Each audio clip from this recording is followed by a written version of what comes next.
Polda Sumsel himbau masyarakat Empalawang untuk bersama-sama menjaga kondusivitas mulai dari penetapan nomor urut sampai penetapan hasil perhitungan suara ulang pada Pilkada Empalawang. Sesudah Mahkamah Konstitusi mutus ke pemungutan suara ulang atau PSU, pemilihan kepala daerah Empalawang, Polda Sumsel nyiapkan personil untuk menjaga keamanan, mulai dari penetapan nomor sampai penetapan hasil perhitungan suara ulang.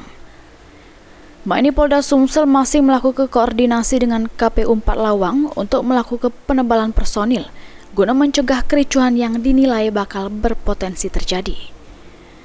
KPU Empalawang dewek sampai ini masih melakukan persiapan serta diperkirakan bakal melakukan PSU pada April atau 60 hari sesudah putusan Mahkamah Konstitusi. Polda Sumsel menghimbau pada segala masyarakat Empalawang untuk bersama-sama menjaga kondusivitas demi terciptanya pemungutan suara ulang yang damai. Setiap tahapan pasti akan ada potensi kerawanan, dan itulah yang kita antisipasi dengan penebalan personil yang kita kirimkan baik dari Polda maupun dari Satbrimob yang ada. Kami pada saat ini menghimbau masyarakat, terutama di Empalawang, ya, ini merupakan pesta demokrasi bagi masyarakat kita Indonesia seluruhnya.